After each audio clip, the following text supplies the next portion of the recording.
dalam apa itu An-Nisa 45 kayaknya, yang waktu malaikat bertemu sama itu di dalam apa namanya? Apa itu bang? Di dalam surat An-Nisa 45 kayaknya.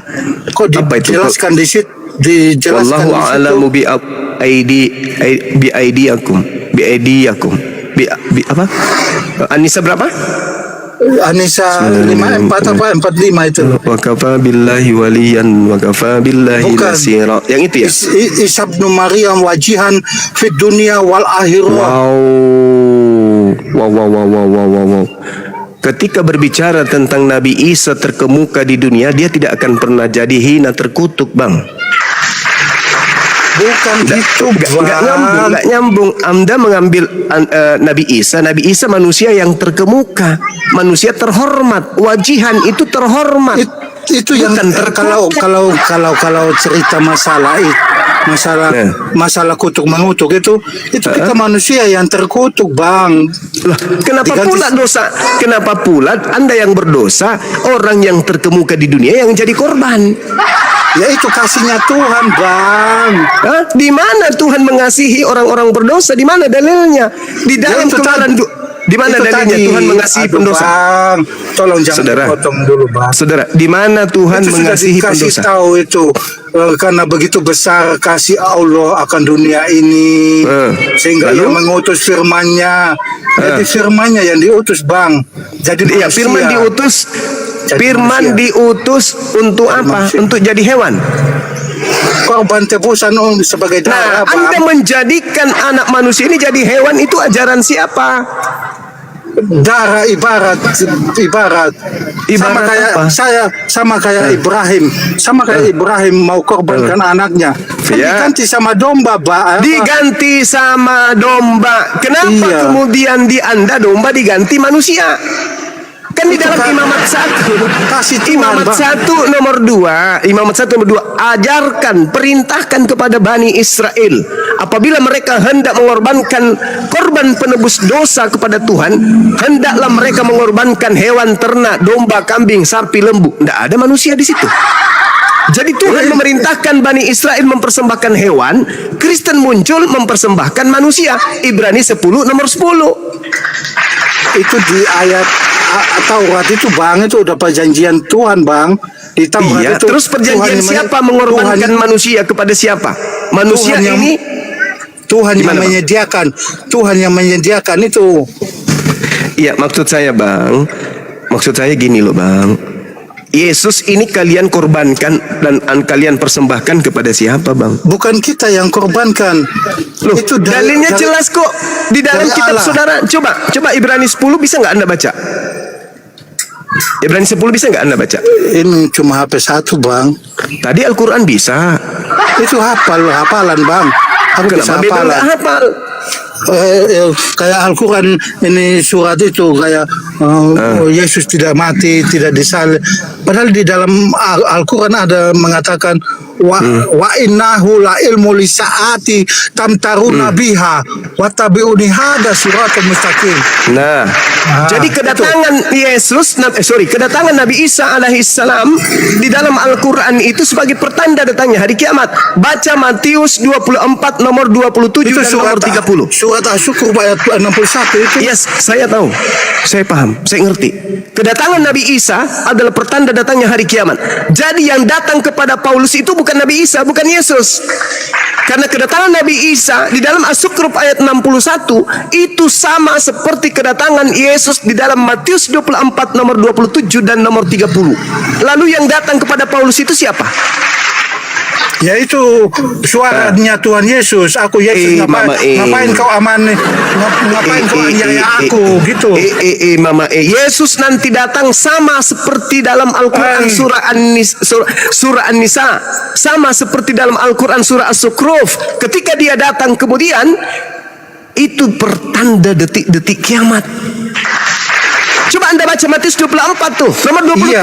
28, 29, nomor 30, nomor 31, 32. Anda baca. Udah dijelaskan di dalam Alkitab juga, perang di mana-mana, musim kelaparan, itu tandanya Tuhan Yesus akan datang. Sekarang kedua kali. permasalahannya adalah yang datang kepada Paulus itu siapa? Suaranya Tuhan Yesus, Bang, karena Alamak. Saulus itu benci. Karena dulu namanya Saulus, benci kepada pengikut Kristus, Bang. Itu Banyak kedatangan yang pengikut keberapa? Kristus. Itu kedatangan keberapa? Itu lewat suara doang, Bang, bukan kan malaikat bilang kamu akan melihat dia akan datang seperti ini kedua kali, kan gitu, Bang, yang 500 mata memandang, Bang. Yesus berkata, yang asli berkata akan datang Yesus palsu. Anda tahu itu? Ya itu antikris, Bang, kalau di dalam firman Tuhan, bagus. Bang. Bagus. Berarti Anda mengiyakan akan datangnya Yesus palsu. Kalau itu palsu, tidak, kita kan nggak tahu, Bang. Saudara, yang datang kepada Paulus itu mengaku, akulah hidup, akulah yang telah mati, namun lihatlah aku hidup sampai selama-lamanya dan aku memegang segala kunci maut dan kerajaan maut. Siapa yang memegang kerajaan maut, Bang? Kalau di Alkitab Tuhan Yesus, Bang. Soalnya dia bilang Salah. akulah jalan, akulah kebenaran, akulah kehidupan. I am the Salah, life, saudara. I am the truth. Ana wa tariq Salah. al-hayatu. Yang memegang kerajaan maut itu iblis. Tuhan Yesus Dalilnya- bilang, akulah pintu. Dalilnya Ibrani 2 nomor 14, Kisah 2 nomor 24, Ibrani 2 nomor 9, Yohanes 12:31, Yohanes 14:30, 1 Timotius 1:20 dan seterusnya. Bukti bahwa yang menguasai kerajaan maut adalah iblis. Jadi yang datang kemudian membisikkan Paulus sebagai raja maut itu siapa? Iblis, paman. Iblis. Ya ini kok Al-Quran kok ada bertentangannya di situ.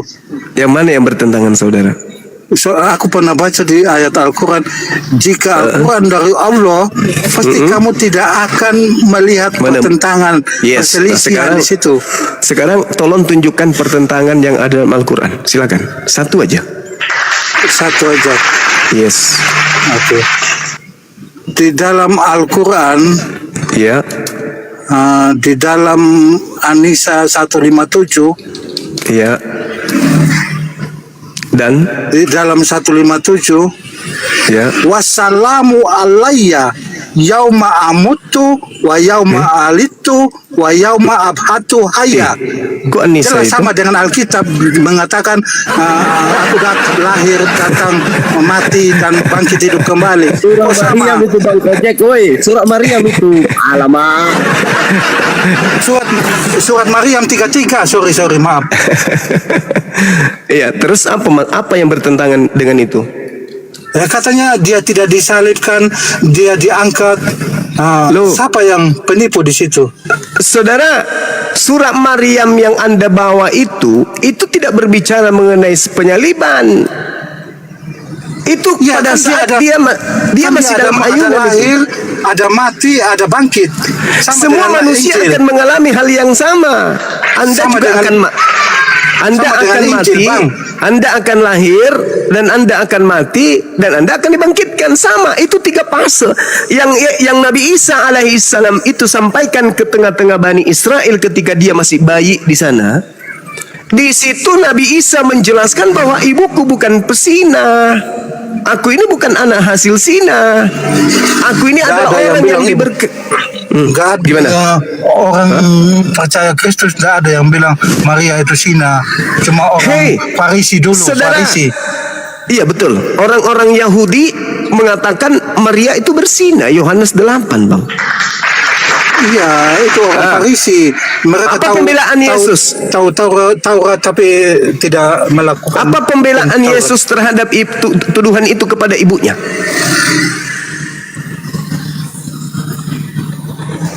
Ibumu pesina. Pembelaan Yesus apa? Kan malaikat yang datang kepada Maryam. Iya, maksudku pembelaan Yesus ini kepada ibunya yang dituduh berzina apa? Kalau di Al-Quran apa Alkitab? Di Bible dong. Kalau di Al-Quran kan membela ibunya dia. Di Alkitab tidak bela-bela gitu. Nah, berarti Yesus tidak membela ibunya pada saat ibunya kemudian dituduh, difitnah sebagai pesina. Tugasnya dia sebagai Tuhan apa sih? Berarti Gurunda ini anak durhaka ini Yesus ini ya. Bukan durhaka, Tuhan yang durhaka kepada ibunya. Kalau dia manusia belum Tuhan, Bang. Kalau dia itu firman yang jadi manusia, Bang. Dia manusia belum Tuhan dia. Itu kan melepaskan semua melepaskan Ketuhanannya. semua. Ya, lalu bagaimana caranya dia menjadi Tuhan? Cara dia bangkit naik ke surga, Bang. Saudara, bagaimana Yesus yang bukan Tuhan, yang adalah manusia, bisa menjadikan dirinya menjadi Tuhan? Caranya gimana? Masuk dulu ke alam kubur, baru keluar menjadi Tuhan. Roma 14 nomor 9. Iya, jadi Bang, syarat bangkit ke surga, Bang. Syarat untuk menjadi Tuhan, mati, masuk kubur. Sekarang pertanyaannya, yang keluar dari kubur ini siapa? Tuhan. Hantu. Tubuhnya.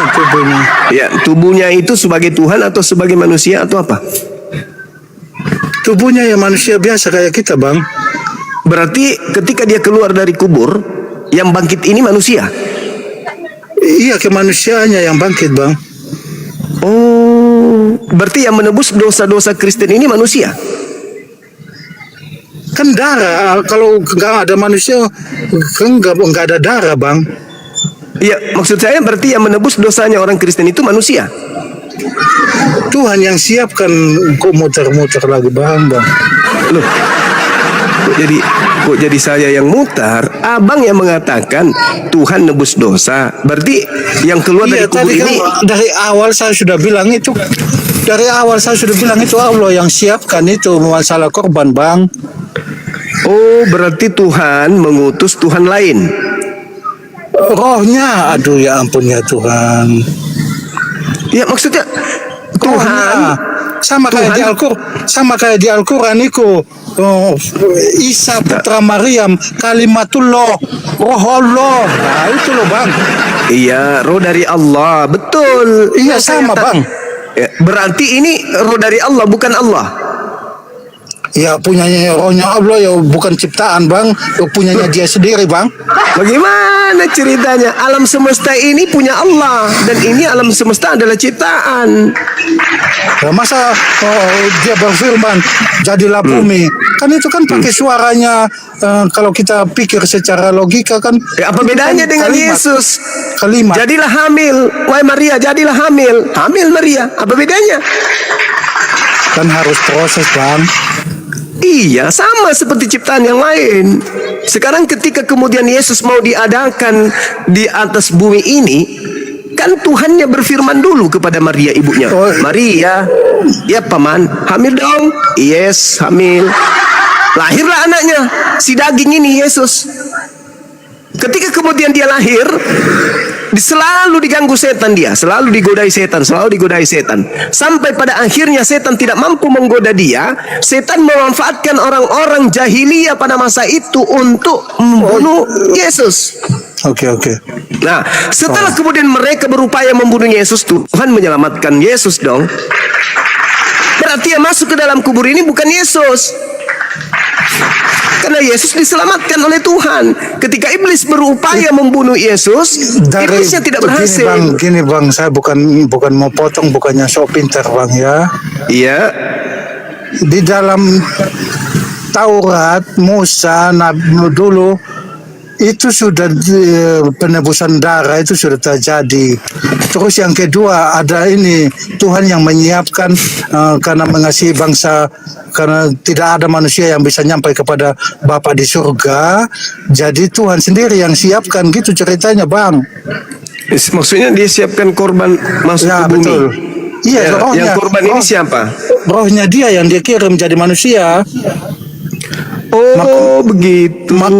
Ya makanya Isa bin Maryam itu adalah kalimatullah, roh Allah. Wah, ada di surat Maryam, jelas banget itu bang. Iya, kalau kejadian 6 nomor 7 itu gimana bang? Apa bacaannya? Ya Allah ya Karim, abang belajar Quran tapi tidak belajar Bible, gimana dong? Saya itu main hafalan Quran bang, saya. Kenapa nggak hafal Bible? Kan ada perjanjian baru, perjanjian lama. Ya apa bedanya dengan Al-Quran? Kenapa justru aku yang ada hafal? Kejadian 6 nomor 3, berfirmanlah Tuhan, rohku tidak akan selama-lamanya tinggal dalam manusia. Jadi roh kita ini roh siapa? Ya, roh kita bang. Ya roh siapa? Ya, roh Tuhan. Pintar. Bedanya dengan roh yang datang kepada Yesus? Ya itu rohnya Allah sendiri yang maha kuasa. yang waktu awal itu yang belum diciptakan langit dan bumi, pada mulanya adalah firman. Firman bersama-sama dengan Allah, dan firman itu adalah Allah. Roh kita roh Tuhan, roh Yesus juga roh Tuhan. Tapi roh ini yang dahsyat bang, rohnya Tuhan bang. Iya, karena dia nabi bang, kita bukan. Dia nabi, dia manusia spesial, dia nabi. Jadi aku nangkap tadi itu berarti Al-Quran itu hanya cuma menceritakan kepada Nabi Muhammad ya. Yes. Oh bukan, Ya. Jadi bukan berbicara langsung pakai bahasa Arab tentang Nabi Adam, bukan ya Pak? Oh enggak. Oh. Tapi kok Gitu, dibilang Al-Quran itu kok turun ke debu dari langit, benar apa enggak bang? Kenapa Quran kedebut jatuh dari langit? Yang jatuh dari langit itu kitabnya Anda. Coba Anda baca di dalam kitab Wahyu 10 nomor 10. Betul nggak itu kitab? Jangan lari ke kitab saya. Tidak, Anda mengatakan Al-Quran kedebut. Banyak kiai. Aku tanya orang-orang itu juga sama jawabannya. Jawabannya. Saudara, Al-Quran itu diwahyukan 22 tahun lamanya. Berarti tidak sama dengan orang-orang yang kasih ini kitab dari Allah. Iya, setelah dikitabkan itu kemudian tapi semua langsung itu dari Allah. langsung jadi buku, langsung ketepung di. Oh tidak, itu Bible yang diceritakan dalam Wahyu 10 nomor 10. Lalu aku mengambil kitab itu dari tangan malaikat. Tuh, ada kitab yang tangan dari malaikat kedebuk langsung ke bumi. Gitu kawan. Oh ya, aku pernah dengar juga Bang Suma di TikTok beranda saya kadang lewat-lewat gitu. Iya. Mengatakan saya undang para pendeta seluruh Indonesia mengajak saya. Ada nggak pendeta yang memenuhi itu? Enggak, itu kalau di firman Tuhan itu orang takabur, kalau apa istilahnya kalau di kitab orang ini kok sombong banget. Kalau di firman Tuhan begitu, barang siapa yang meninggikan diri akan direndahkan, barang siapa merendahkan akan ditinggikan. Kalau kita bilang itu Bang Suma, kalau secara kasar ya, ini sombong istilahnya begitu. Yang pertama, misionaris itu menyesatkan orang dengan berbagai macam tipu daya. Daripada dia sembunyi-sembunyi, mending aku tantang mereka buka-bukaan. Itu yang pertama. Yang kedua, ketika berbicara mengenai sombong, setan itu adalah tempatnya sombong. Sampai setan kemudian mengaku Tuhan melalui nama Yesus. Setan datang kemudian kepada Paulus mengaku sebagai Yesus untuk menyesatkan kalian. Setan itu sombong. Akulah diberi kuasa di langit dan di bumi.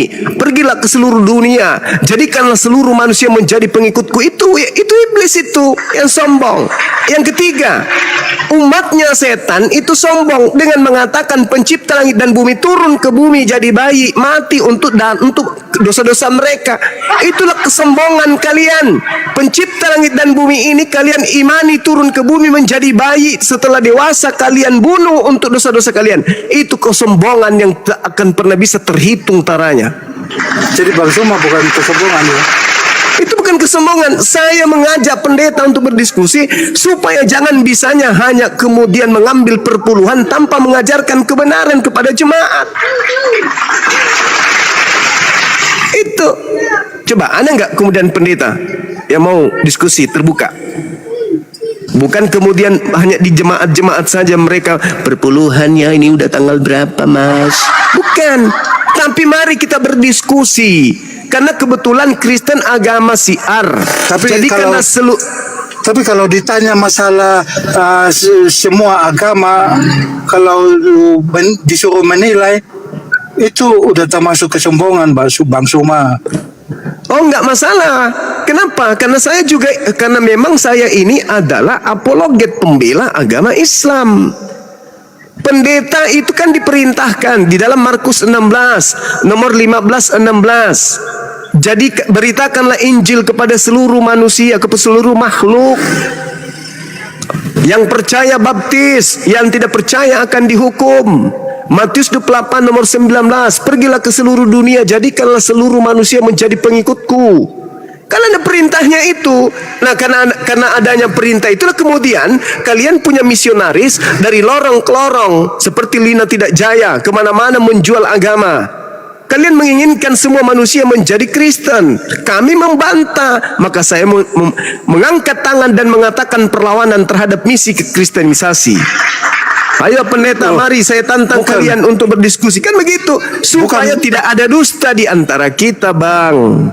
Bukan, kalau kita lihat kembali sejarah ke belakang itu, kan dulu belum ada orang Islam di Arab. Masih ada 3 agama kayaknya dulu.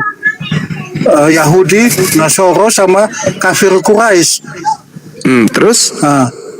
Kan dulu juga kan kalau umpamanya ayat Al-Quran mengatakan lakum dinukum waliyadin, itu kan tidak mungkin. Tapi kalau Nabi Muhammad memerangi kafir-kafir Quraisy semua sampai bisa memeluk Islam, itu kan pakai perang. Oh, tidak saudara. Nabi Muhammad yang diperangi, bukan Nabi Muhammad memerangi. Islam itu menjalankan sebuah hukum berdasarkan apa yang diperintahkan oleh Allah. Di dalam Al-Quran dilarang kita memerangi, tidak boleh. Yang diperangi itu adalah orang yang memerangi kita. Mana ada perintahnya? Mana ada coba gerakan-gerakan Islam untuk memerangi? Itu mana perintahnya? Enggak ada. Tidak seperti di dalam Bible. Bible perintahkan dalam Ulangan 20, apabila engkau mendekati sebuah bangsa, sebuah wilayah, apa yang dikatakan sana? Ajaklah mereka berdamai. Dan kalau dia menerima ajakan berdamai, jadikanlah mereka budakmu, jadikanlah mereka pekerja rodi. Tapi apabila mereka tidak menerima perdamaian, bunuhlah semua apa yang ada di dalamnya. Ulangan 20 nomor 10 dan seterusnya. Itu yang dipraktekkan Belanda. Itu yang dipraktekkan kemudian agama saudara merebak ke seluruh penjuru bumi. Kalau Islam tidak, Bung. Islam itu melakukan aksi, melakukan reaksi ketika ada aksi. Nabi Muhammad tidak pernah mengganggu orang lain. Bahkan Nabi Muhammad mengatakan apa? Barang siapa yang menyakiti orang kafir, maka dia sama halnya menyakiti aku. Itu kata Nabi Muhammad. Tidak boleh kemudian orang Islam itu menyakiti orang kafir, itu tidak boleh. Kecuali orang kafir yang memerangi umat Islam. Begitu saudara. Jadi jangan salah paham tentang Islam. Makanya coba kalian damai-damai aja kan di tengah-tengah kami umat Islam mayoritas. Coba bayangkan angka kita jauhnya ya. Kami umat Islam di Nusantara ini 87%. Kalian cuma 7%. Itu pun digabung semua sekte. Ada kalian mengalami penindasan, penekanan? Nggak ada. Ada perlakuan tidak adil dari negara ini yang mayoritas penduduk muslim? Nggak ada. Kita semua sama di hadapan pemerintah. Kita semua sama di hadapan hukum negara kita ini. Nggak ada kan? Uang zakat kami beri, uang infak, sedekah, dan seterusnya, uang haji, uang umroh, semua kita kasih untuk pembangunan bangsa kita ini ketika negara membutuhkan. Tidak ada kemudian dari kami, guru-guru kami, tokoh-tokoh kami, ini uang zakat, ini uang haji, jangan dipakai ke wilayah-wilayah basis Kristen ya, cukup ke negara wilayah-wilayah mayoritas Islam aja. Nggak ada kayak gitu. Pakai, karena Islam itu rahmatan lil alamin. Tak ada Islam itu melakukan penekanan, penindasan, nggak ada.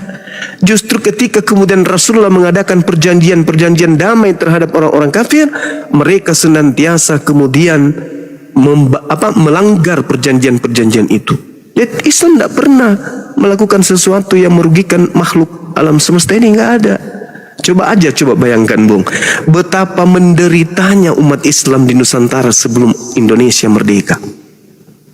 Kalau dia diperangi hanya seminggu, hanya sebulan, hanya setahun, 10 tahun, 20 tahun, 100 tahun, 200 tahun, itu penderitaan seperti apa lagi yang mereka kemudian bisa tidak rasakan? Kalau cuma sehari 2 hari diperangi mungkin masih bisa. Ini 350 tahun lamanya umat Islam diperangi, dikerangkeng kemudian oleh penjajah yang meninggalkan rumah ibadah bernama gereja, meninggalkan sebuah kitab bernama Bible, dan meninggalkan tokoh-tokoh agama bernama pastor dan pendeta. Ketika umat Islam berhasil mengusir mereka yang menjajah 350 tahun, apakah ketiga unsur ini dilenyapkan oleh umat Islam sang pejuang?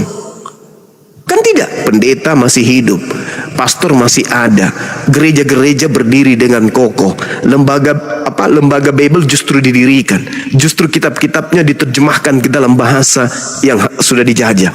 Ada Islam melakukan intimidasi? Tidak ada. Sekiranya Islam itu agama kejam, mumpung Belanda penguasa penjajah ini pulang, maka semua rumah ibadah yang mereka tinggalkan, semua pengikut-pengikutnya yang tadinya menjadi mata-mata, menjadi pemuas nafsunya, tukang cucinya, tukang bersih-bersihnya, kita lenyapkan semuanya. Jangan sisakan ini sisa-sisa penjajah. Tapi kan tidak, kami merangkul semuanya. Indonesia merangkulnya, duduk bersama-sama, sama rendah, tinggi sama-sama ketika berdiri. Tak ada yang diistimewakan, semuanya istimewa. Itu yang terjadi, Bung. Itu yang terjadi. Undang-undang di negara kita ini, ada nggak yang berpihak kepada Islam dan tidak berpihak kepada kalian? Nggak ada itu. Semuanya sama. Padahal kalau dipikir ya, pendiri negara kita ini, pemimpin-pemimpin negara kita ini, presiden-presiden kita, gubernur-gubernur kita, menteri-menteri kita, polisi-polisi kita, TNI kita, semua aparatur negara 87% Islam. Kalau Islam itu adalah agama yang bukan rahmat, kalian gak cukup kami bagi, Bang. Saya gak kedapatan sedikit pun. Bayangkan saja tuh, cuman 7%, itu pun di dalamnya ada Katolik, ada Protestan. Sedangkan Katolik Protestan tak ada juga keakuratan di dalam keagamaan. Sekte yang satu dengan sekte yang lain juga tidak akur-akur. Berarti kalau dipilah-pilah, Kristen itu cuman, Katolik itu cuman berapa? 3% misalnya. Terus yang Protestan cuman 6% dan berapanya itu? Gak cukup. Tapi karena kami mencintai kedamaian, kami cinta kepada siapapun meskipun beda akidah, maka yang ada kita cuman menyampaikan ud'u ila sabili rabbika bil hikmah. Itu yang terjadi, Bang. Tapi coba Anda lihat, di antara mayoritas 87% umat Islam di Indonesia ini, ada nggak yang lari ke luar negeri habis itu menghujat Kristen di Indonesia? Ada nggak? Kalau kalian nih, sang minoritas yang paling merasa tersakiti, yang paling merasa terzolimi nih, ada Saifuddin Ibrahim, ada Dewa Bulan, ada Paul Zhang, ada Edis, siapa lagi?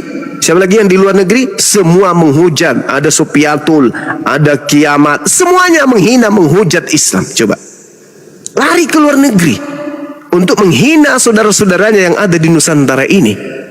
Lupa kalau dia di sini tanah airnya tumpah darahnya. Lupa. Demi hanya untuk ego agama, menghina agama Islam, keluar meskipun jadi gembel di luar. Yang penting puas nafsunya menghina saudaranya sendiri yang sudah menyediakan hidup yang damai sejahtera di Nusantara ini. Ada nggak dari kami Islam yang kabur ke luar negeri untuk menghina kalian? Nggak ada. Makanya saya sampaikan, wahai pendeta-pendeta, mari kita berdiskusi, mari kita berdialog. Saya tantang kalian, sampaikan kebenaran itu, jangan ada dusta di antara kita. Itu yang saya katakan. Sahabatku Casendang Syukran, itu yang saya uraikan, saudara. Bukannya mau menista dan seterusnya, enggak.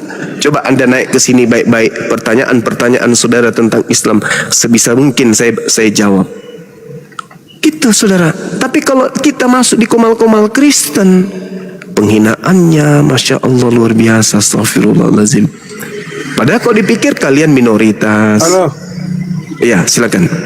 Ya, kalau masalah hina menghina itu saya pernah dengar juga siapa itu Rifa itu Yesus itu ininya kontolnya 2, bijinya 2. Oh enggak. Tapi dilaporkan enggak itu. Soalnya hukum ini Dilaporkan itu, Bang. Tajam ke minoritas, ke Dilaporkan, Bang, mayoritas. dilaporkan. Bahkan saya pun dilaporkan, padahal saya korban.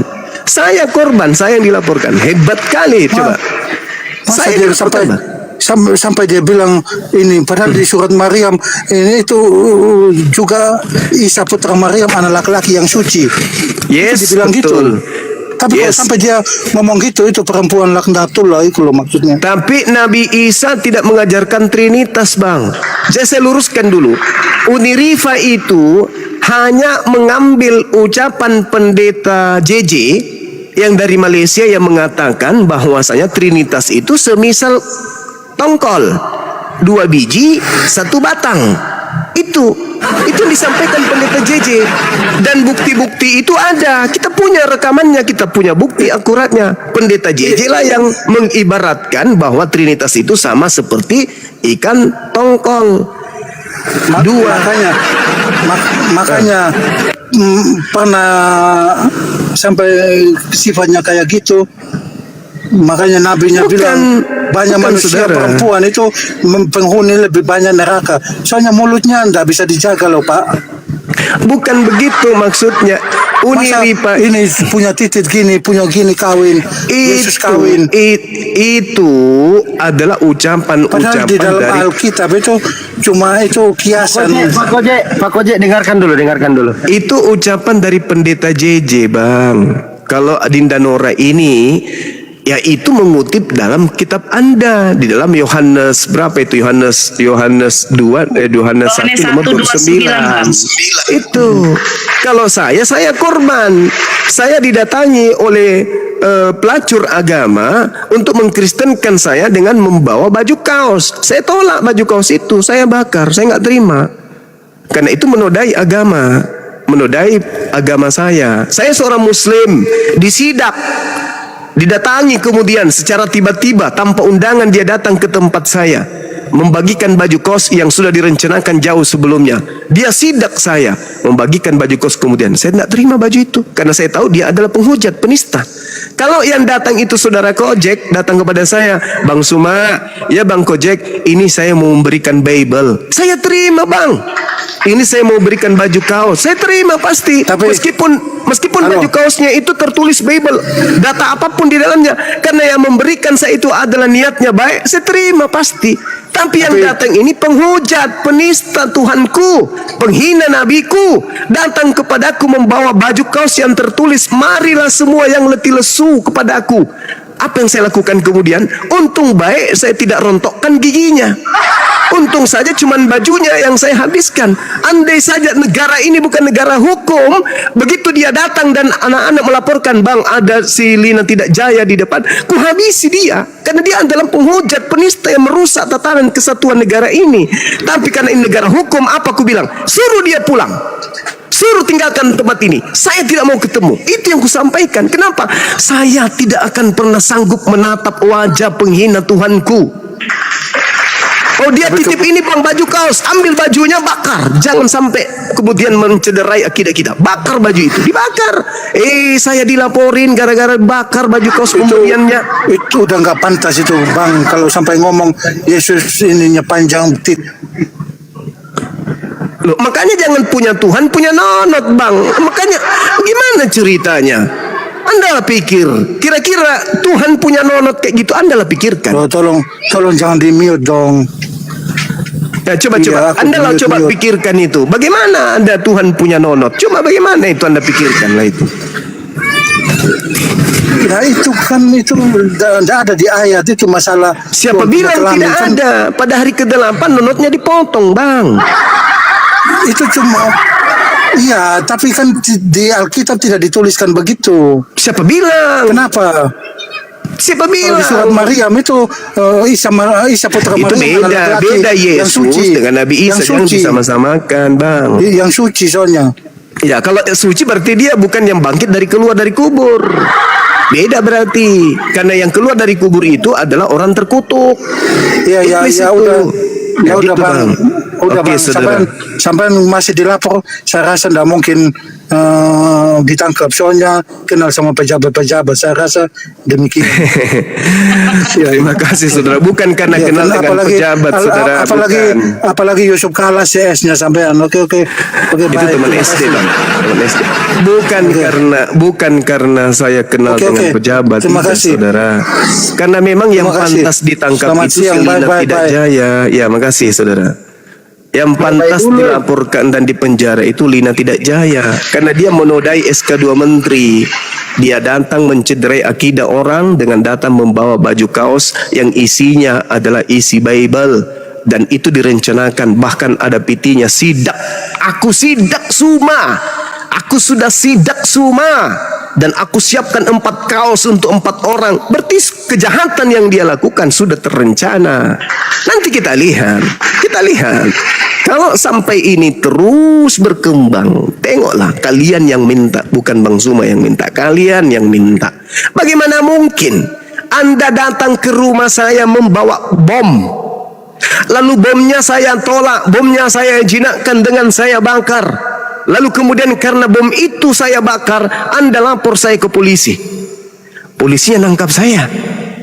Hah? Wow, keren. Ada polisi menangkap korban. Biasanya yang ditangkap itu pelaku. Ini korban yang mau ditangkap. Indonesia tidak buta, Bung. Indonesia tidak buta. Masih banyak pakar-pakar hukum yang masih sehat otaknya. Tidak sama seperti Dogman. Otaknya rusak, sengklek, karena benci kepada personal, sehingga dia mengait-ngaitkan agama. Seakan-akan aku penista agama, dia nistakan agama aku. Hei, bukan karena aku menista agamamu sampai kau laporkan aku, tapi karena kau ingin pansos, kau ingin dikenal, kau ingin tenar dengan menggunakan nama Bang Suma. Kau siapa? Hah? Kau siapa? Tidak ada orang yang pernah mengenal kau. Tapi begitu kau pakai nama Bang Suma, kemudian mengangkat engkau punya nama, terkenallah kau.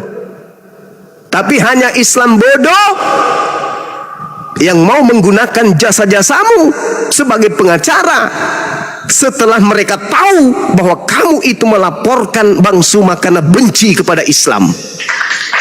Hari Natal kamu bakar babi bersama dengan orang yang katanya Islam. Itu penistaan terhadap umat Islam.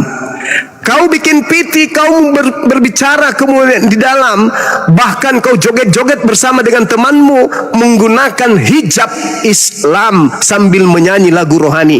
Itu penistaan Islam. Di saat engkau sedang melaporkan dugaan penistaan terhadap agamamu, justru kamu mewakili agamamu dengan melakukan penistaan-penistaan terhadap Islam. Kau berjoget ria dengan lagu yang sudah kau rencanakan, gambar di belakangnya adalah gambar Ka'bah. Kamu berjoget dengan lagu-lagu rohis yang sudah kamu rencanakan, lalu kemudian dengan alasan bahwasanya itu kan Ka'bah punyanya teman saya. Ka'bah bukan punya temanmu, Ka'bah itu punya orang Islam sedunia. Jangan karena temanmu yang punya rumah, temanmu yang punya gambar itu, sehingga kamu enak kali menginjak-injak simbol Islam. Tidak, bukan begitu. Sama halnya ketika saya membeli patung Yesus. Itu patung saya, kan saya yang beli. Saya mau apakan saja yang terserah. Sama berarti dengan baju kaos. Itu baju kaos adalah pemberian. Saya mau bakar juga terserah saya. Sama seperti kau joget-joget depan Ka'bah. Itu adalah simbol yang sangat-sangat dihormati di Islam. Tapi kau rencanakan kemudian berjoget di depannya dengan lagu Kristen yang kau punya dengan sangat bangga. Itu penistaan. Itu penistaan. Malam Natal kamu bakar-bakar babi bersama dengan temanmu yang katanya umat Islam, dan kau pamer di situ seorang Islam ikut serta bakar babi. Itu penistaan. Di saat rekornya kamu sedang melaporkan saya dugaan penistaan, justru kamu secara berlapis dan sengaja melakukan penistaan terhadap umat Islam, dan semua data-data itu sudah tersimpan rapi, Dosmen.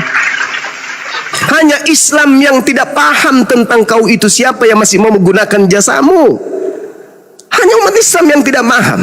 Dan nanti ada saatnya saya akan berseru kepada seluruh umat Islam untuk jangan menggunakan jasa si Dokmen. Masih banyak pengacara-pengacara kita yang Islam, yang seakidah, yang tidak kemudian merendahkan Islam.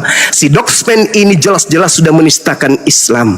Setiap pitinya pasti ada terkait dengan agamanya. Setiap pitinya pasti ada terkait dengan keyakinannya. Artinya sebelumnya dia tidak pernah melakukan kemudian posting-posting tentang agamanya. Begitu dia melaporkan pembela Islam, dia angkat Islam kekristenannya. Dia mengangkat bahwa dia adalah aktivis gereja. Dia mengangkat bahwa dirinya ada orang Kristiani yang taat dan seterusnya. Itu bukti bahwa kamu sedang menancapkan jurang peperangan antara Islam. Kamu nggak sadar itu. Kamu nggak sadar. Umat Islam mengenal Bang Suma sebagai pembela akidah Islam. Dan jangan kau berpikir umat Islam selama ini tidur, tidak mengetahui kemudian rencana-rencana kristenisasi.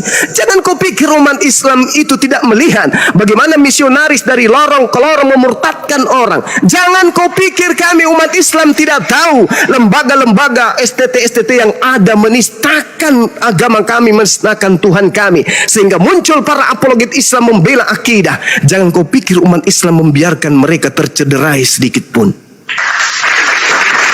Oke?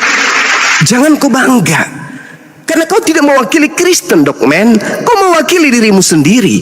Kau mewakili dirimu sendiri karena nafsu keinginan tenarmu dan keingin pansosmu, biar kau dikenali Indonesia bahwa kau ahli tari, biar kau dikenal oleh rakyat Indonesia bahwa kau ahli joget, biar orang tahu bahwa kau itu adalah ahli tripping. Itu kan yang kau mau. Oke? Kamu seorang diri kemudian ingin mematahkan cahaya dinul Islam, tidak mungkin. Itu jaminan dari Tuhanku.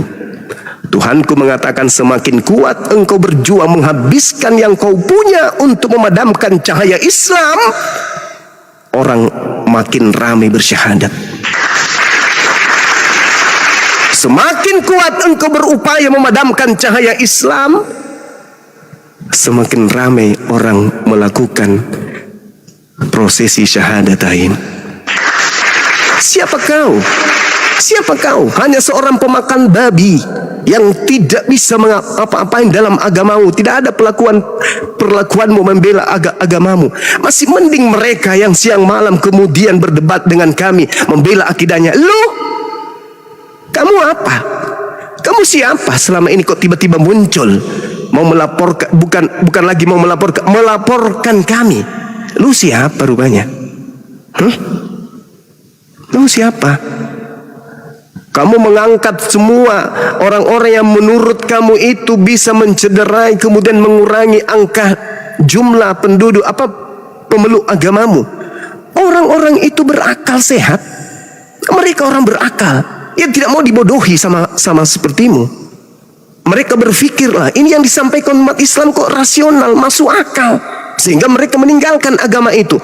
Toh kami tidak memaksa, toh kami tidak lari lorong ke lorong, toh kami tidak menggunakan atribut Kristen. Kami apa adanya, kami sampaikan yang hak itu hak, yang batil itu batil. Kami tidak perlu kemudian melakukan cara-cara licik, cara-cara nyamar-nyamar. Kami tidak perlu pakai prinsip seperti domba padahal serigala, nggak perlu. Tidak perlu. Kami sampaikan apa adanya. Yang mau beriman silakan beriman. Yang mau kafir tetap kafir seperti Dokman silakan. Tapi yang terjadi di saat engkau lagi melakukan pelaporan terhadap saya, track record di mana kamu melakukan dugaan penistaan katanya, sehingga kau laporkan. Kamu tidak mendalami kasus itu begitu sehat. Kamu hanya mengikuti nafsumu saja. Karena dengan begini saya akan terkenal, membawa nama Bang Suma pasti saya akan terkenal, akan banyak umat Islam yang akan memakai jasa-jasa saya. Kamu pikir umat Islam itu bodoh? Hah? Belum, Dokman. Belum. Saya belum apa-apa. Saya masih duduk dengan rapi di tempatku. Tapi di saat saya sudah melangkah, di saat putra Makassar Bugis melangkah atas nama pribadi dan atas agama, siapkan dirimu. Siapkan dirimu, Dokmen. Siapkan dirimu. Di saat saya sudah mulai angkat bicara, siapkan dirimu. Kau akan tahu siapa nenekmu yang sesungguhnya. Saya belum apa-apa ini. Saya belum apa-apa. Saya masih di sini menunggu dan menunggu. Silakan kau lapis segala apa yang kau bisa. Kuatkan, kucurkan semua yang kau punya. Saya tunggu. Saya tunggu sejauh mana kau hebat. Silakan, saya belum apa-apa ini. Saya masih bolak-balik rumah gunung. Hah? Masih nyanyi-nyanyi aku ini. Belum apa-apa ini. Bantuan permintaan saya kepada saya kemudian untuk dimasukkan daftar untuk memberikan bantuan kepada Bang Suma. Belum. Tunggu, sabar. Gue bilang sabar. Biarkan dulu dia memberikan kekuatannya sejauh mana dia bisa. Biar dia habis semuanya dia punya. Habis itu baru kita gerakkan langkah.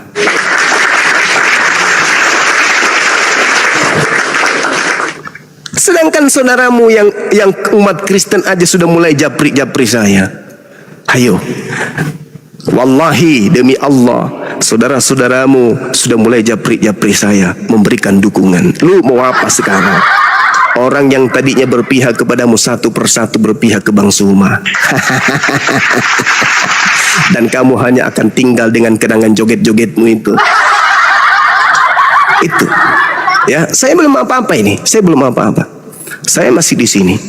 Saya belum melakukan sedikit pun tindakan-tindakan yang ya menurut saya itu berat. Belum. Karena kenapa? Saya tidak pernah merasa bersalah. Sedikit pun saya tidak pernah merasa bersalah. Saya korban dalam hal ini. Cuman karena kalian itu si dokmen ini mau menghentikan saya. Susah kalian itu si dokmen mencari ini orang mau dijerat dari mana. Semua yang disampaikan berdata. Kita mau jerat dari mana? Oh iya, datanglah si pelacur agama si Lina Tidak Jaya ini yang ngaku-ngaku pernah Islam katanya. Cuman 2 bulan tapinya dia Islam, masuk kemudian dari kafir menjadi Islam 2 bulan hanya untuk ada tanda-tanda bahwa dia pernah mu'alaf, lalu keluar kembali menjalankan misi. Itulah dijual kemana-mana. Itu dijual kemana-mana. Saya ini dulu Islam loh, saya ingin Islam. Berapa puluh tahun kau di Islam? 2 bulan. Baca Iqra 1 aja belum bisa. Nah itu datang menjadi saksi. Padahal dia pelaku. Kan lucu. Siapa jadi saksi pelaporan Bang Suma? Pelaku. Lucu kan? Kemudian saksi yang kedua si Panjol. Sekarang di mana-mana dia naik di Komal. Di Komalnya siapa lagi tuh yang katanya Ustadz. Katanya Ustadz katanya. Di situ dia naik ke sana, dia sudah mulai minta maaf. Hei, saudara, orang-orang munafik yang muncul di situ, yang ibu-ibu semuanya dengarkan. Kamu belum merasakan kemudian bagaimana sakitnya. Kamu kata, maafkan. Di Islam itu kita saling memaafkan. Itu ada ibu-ibu tuh kemarin tuh. Siapa namanya itu? Sok paling penghuni surga. Kita di Islam itu harus saling memaafkan. Tidak ada kita itu harus membenci satu sama yang lain. Terus tiba dibawa, ada orang yang ngetik, terus ada yang naik, motong dia, langsung ngamuk. Saya belum bicara, saya belum selesai bicara. Saya masih bicara, tolong diam, tolong hargai saya. Orang ngomong di sela-sela dia ngomong aja sampai putus tali BH-nya, kawan-kawan. Putus tali BH-nya. Cuman karena ngomong tali BH-nya putus, saking emosinya dia ngomong dipotong sama temannya yang lain. Gila nggak tuh? Bagaimana kalau dia difitnah kayak Bang Suma, sampai harus mubahalah, sampai harus bersumpah di hadapan Allah. Maafkan katanya. Coba saya mau lihat wanita-wanita yang kemarin. Kau buka Komal, kau perlihatkan mukamu. Saya ingin lihat tetanggamu apa responnya. Benarkah kau itu wanita yang bagus? Wanita yang pantas berbicara seperti orang suci? Hah? Coba kau buka kamera. Coba saya mau lihat mukamu. Lalu kemudian apa respon keluargamu? Apa respon tetangga-tetanggamu? Coba. Jangan-jangan kau pemain. Takut buka muka depan umum. Kalau saya buka, saya pakai masker. Ya cuman karena gigi aja nya. Nongol 4 biji ke depan. Kalau bukan karena itu saya buka masker.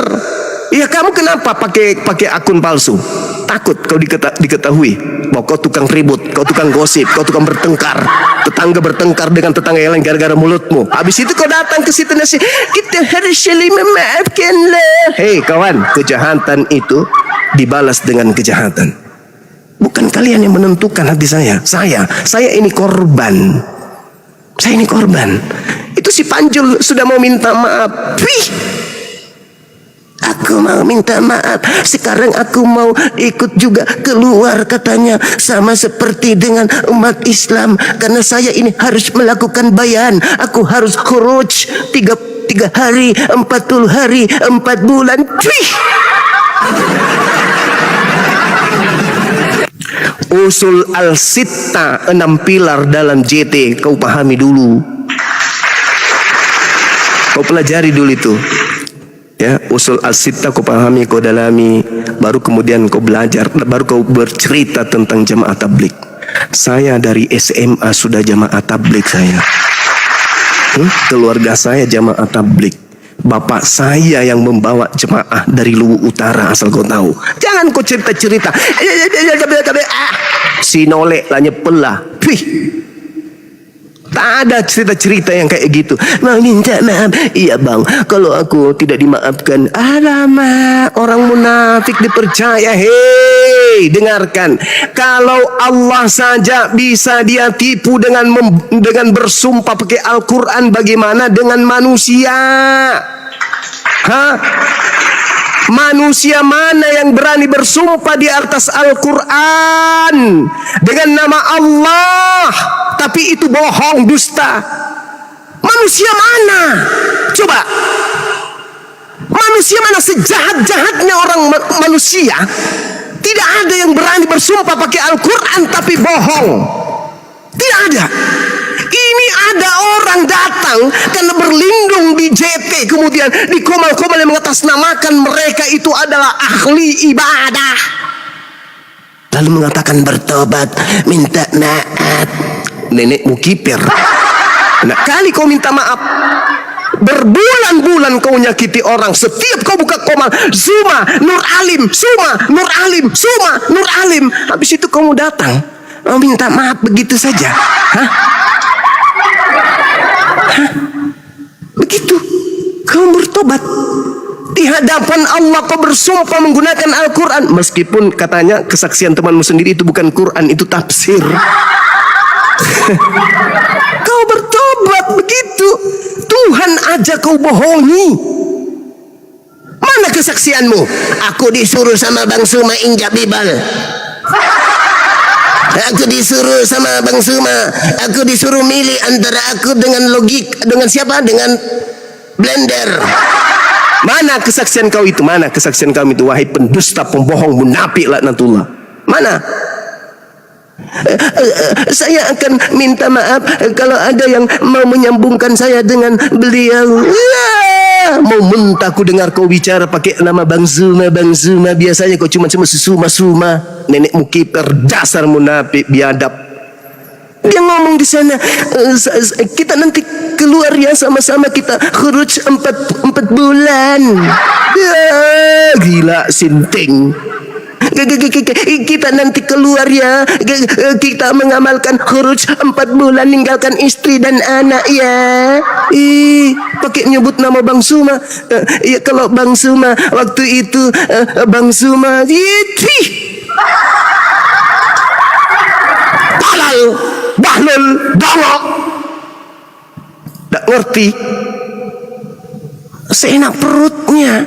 Lu pikir gue oten? Seenak itu bisa percaya terhadap kau? Hah? Nanti kalau ada yang mau menjadi penghubung antara aku dengan Bang Suma, seandainya 2 dunia, aku minta kepada Allah, kamu pindah di dunia yang satu, jangan bersama dengan dunia yang kutinggali ini.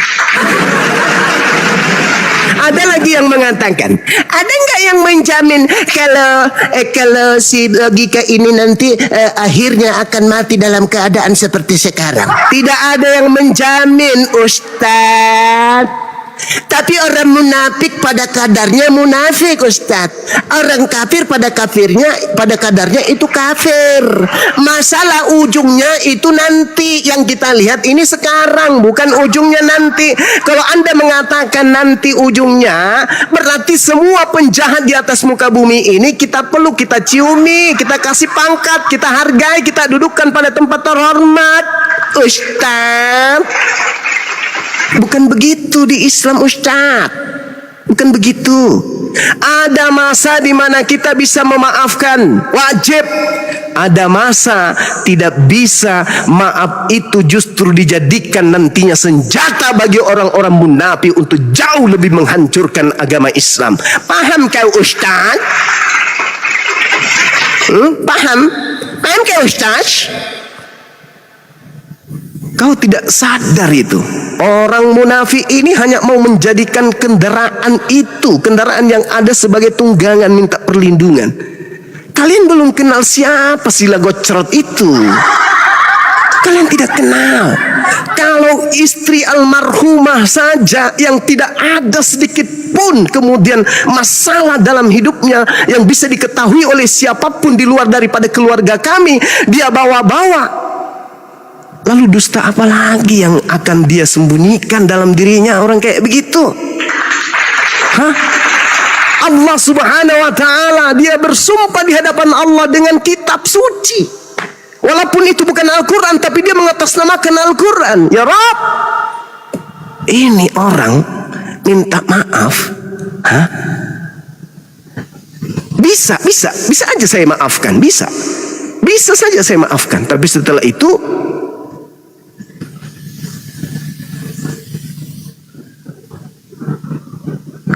kamu jadi makanan buaya.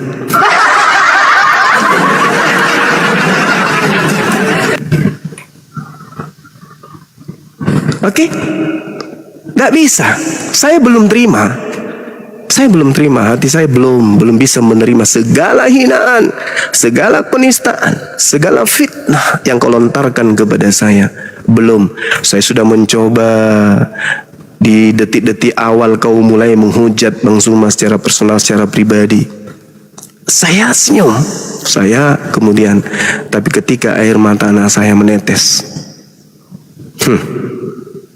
anak saya menetes air matanya, seorang anak yatim yang ditinggal ibunya, kemudian kau ceritai orang tuanya, begitu dahsyat.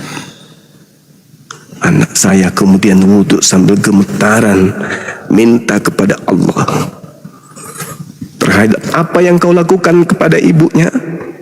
Habis itu sekarang kau berkongkol mau minta maaf. Hebat sekali kau, hebat sekali, luar biasa. Dan orang-orang yang ada di belakangmu mendukung. Ayolah kita saling memaafkan, ya, karena kau tidak merasakan apa yang saya rasakan. Orang ngomong pada saat kau ngomong aja kau ngamuk. Bagaimana kalau kau diperlakukan seperti saya? Ayo, dibuka aibnya di mana-mana, dijadikan bahan tertawaan, olok-olokan setiap hari, setiap saat. Habis itu agamamu dihina dengan orang-orang yang kemudian berkongko dengan dia. Lalu kamu datang dengan hanya modal rambutmu yang panjang, jidatmu dan surbanmu itu. Lalu kau minta sebagai jalan untuk aku memaafkan. Tidak akan. Sampai hari ini saya belum berpikir untuk memaafkan kau, sebagaimana saya tidak pernah berpikir untuk meminta kau menginjak Bible. Tidak akan. Itu sulit bagi saya. Untuk hari ini saya sulit. Wallahi demi Allah itu masih sulit bagi saya. Tapi saya tidak menutup kemungkinan ketika Allah membolakkan hati saya. Setelah saya melihat kamu betul-betul taubatan nasuha, benar-benar kau tobat setaubat-taubatnya, ya mungkin Allah akan membalikkan hati saya karena saya seorang muslim. Tapi kalau hari ini, maaf, belum bisa. Saya belum bisa melupakan itu. Andai saja pribadi saya saja yang tersakiti mungkin, tapi anak-anakku, darah dagingku, anak yang kupelihara, anak yang kubesarkan tanpa ibu, tiba-tiba kamu hina. Kamu tidak mengenal kami. Kamu tidak mengenal istri saya, kau tidak kenal anak-anak saya, kau tidak kenal keluarga saya. Tiba-tiba kau jadikan saya konten. Oke lah, pribadi Bang Suma kau hujat, kau nistakan, oke silakan, saya ikhlas. Tapi saya seorang Bang Suma tidak pernah mengganggu kamu, tidak pernah kemudian menceritakan kamu. Bahkan kemarahanku terhadapmu karena kamu injak Bibelnya orang Kristen. Harusnya kau sadar itu. Kemarahan Bang Suma adalah wujud karena saya disayang oleh Bang Suma. Saya diberikan surat teguran keras di saat yang punya kitab malah tertawa-tertawa ketika kau injak. Bang Suma, saudara saya Muslim, justru hadir sebagai pembawa kabar agar aku berhenti. Justru kamu fitnah. Hah? Dan ketika saya dilaporkan, justru kau hadir lagi sebagai saksi. Kurang apa lagi coba perbuatanmu kepada Bang Suma, kurang apa lagi? Kurang apa coba? Hah? Berapa banyak orang yang datang kepada aku minta waktu untuk dia datang ke tempatmu. Tapi saya katakan jangan. Jangan. Biarkan Allah yang memberikan ketetapan ini. Biarkan Allah yang menghukumkan. Pada saat saya disolimi, saya dilaporkan kemudian, jelas-jelas saya yang korban pada saat itu. Lantas kemudian Anda menjadi saksi malah di situ. Habis Anda menjadi saksi, Anda keluar dari sana, kamu berjoget bersama dengan penghina Islam, penghina Allah, dengan menggunakan lagu-lagu rohani mereka. Kamu tahu nggak perasaan sakit hatiku pada saat itu? Kamu berjoget dengan senyum puas bersama dengan yang menghujat Allah, menghujat Rasulullah, menghujat Al-Quran, menghujat Islam. Kamu berjoget dengan sangat-sangat bahagia. Coba pikirkanlah itu. Habis itu kalian berkongko-kongko minta saya memaafkan dia gitu. Hei Ustadz, para ustazah, apakah Anda tidak sadar apa yang sedang Anda lakukan hari ini? Mengambil dia si logika naik ke komal Anda kemudian. Anda sadar tidak apa yang sedang Anda lakukan ini? Apa yang Anda kejar? Konten. Oh tidak Bang Suma, saya ingin mendamaikan. Ada di antara kalian yang pernah menghubungi saya? Ada. Yang namanya Taliban itu pernah hubungi saya. Siapa lagi yang ada ustadz-ustadz hebat di sana? Ada pernah menghubungi saya? Tidak ada satupun di antara kalian yang pernah menghubungi saya. Kalau kalian itu benar-benar mau kemudian mencari titik kebenaran, kamu ingin mendamaikan, kalian menghubungi Bang Suma. Faktanya ada? Tidak, kamu hanya mengangkat si logika karena kamu satu organisasi, kamu sama-sama jamaah tabligh. Hanya itu. Begitu di dalam Islam rupanya. Hah? Dalam Islam itu begitu. Di jamaah tabligh itu begitu rupanya. Setahu saya nggak kayak gitu di jamaah tabligh itu. Setahu saya tidak ada selama ini jamaah tabligh mengambil penghujat kemudian menghujat saudara-saudaranya sendiri, penginjak Bibelnya agama yang lain untuk dijadikan sebagai teman dekat.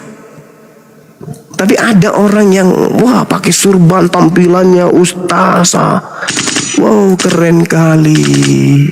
Tapi nggak apa-apa lah, itu hak kalian ya. Biarkan umat yang menilai. Yang pada intinya kemudian, yang pada intinya Anda harus tahu bahwa apa yang saudara-saudara lakukan itu telah menyakiti hati saya. Kalau Anda itu orang benar-benar dakwah, benar-benar ingin tabligh, harusnya Anda menghubungi saya dulu. Karena Anda tahu bahwa si logika ini adalah orang yang telah menyakiti saya secara personal. Secara personal dia sudah menyakiti saya. Oke, dan katanya kalian muslim, kalian orang-orang jamaah. Kenapa tidak menjaga perasaan sebagai seorang muslim? Ayo. Ayo. Dan Anda boleh selidiki saya siapa. Di Luwu Utara Anda boleh selidiki terkait dengan jamaah tabligh. Keluarga saya siapa di sana. Anda boleh tanya orang-orang Luwu di sana. Anda tanya orang Masamba, Anda tanya orang Dandang, Anda tanya orang Bone-Bone, Anda tanya orang Palopo, Anda tanya orang Cimpu Selatan dan seterusnya. Tanyakan siapa keluarga saya terkait hubungannya dengan jamaah tabligh. Biar kalian sadar.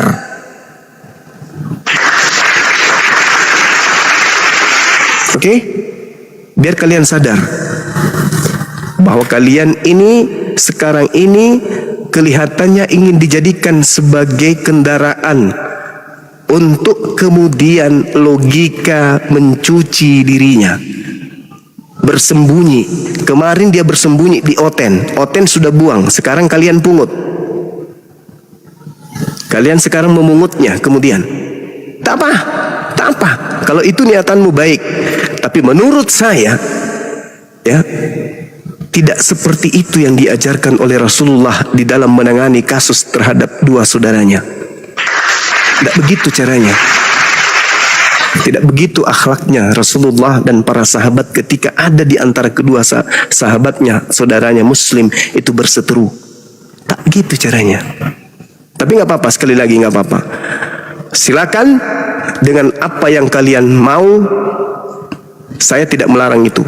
Tapi yang pasti saya belum bisa kemudian memaafkan si Logila ini. Belum bisa, belum saatnya sekarang. Mungkin hari esok. Tapi ingat, sumpah kita, mubahala kita itu tidak akan pernah tercabut. Jangan jadi orang munafik. Apa yang sudah kau lontarkan di hadapan Allah harus kau pertanggungjawabkan itu. Sumpahmu harus kau pertanggungjawabkan. Saya nggak ada masalah. Saya bersumpah berani di hadapan Allah karena saya sedikit pun tidak melakukan apa-apa terhadap tuduhanmu bahwa aku yang memerintahkan engkau menginjak bibal. Alhamdulillah saya bersih dari itu. Niat pun tiada, apalagi sampai memerintahkan Anda. Saya tidak terbebani. Tapi ingat kamu sumpahmu itu. Kenapa sekarang kamu melemah? Kenapa sekarang kamu melempem? Kenapa sekarang kamu mau minta maaf?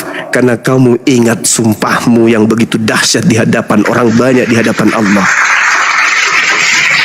Oke? Paham itu ya? Paham itu? Nah, saya kira begitu sahabat-sahabat sekalian. Kita berpanjang lebar ini ya supaya semua orang paham bahwasanya yang terjadi hari ini kita ingin kemudian dihentikan langkahnya oleh si Dokmen. Saya, Dinda Nora Uniripa. Apakah umat Islam akan diam? Silakan Anda renungkan.